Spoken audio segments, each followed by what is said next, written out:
संजय उवाच यत्र योगेश्वर कृष्णो यत्र पार्थो धनुर्धरः तत्र श्रीर्विजयो भूतिर्ध्रुवा नीतिर्मतिर्मम। श्रीभगवानुवाच अनन्याश्चिन्तयन्तो मां ये जनाः पर्युपासते तेषां नित्याभियुक्तानां योगक्षेमं वहाम्यहम्।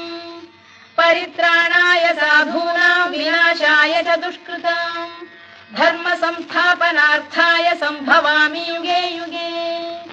आर्ता विषण्णाः शिथिलाश्च भीता घोरेषु च व्याधिषु वर्तमानाः संकीर्त्य नारायण शब्दमात्रं विमुक्तदुःखाः सुखिनो भवन्तु।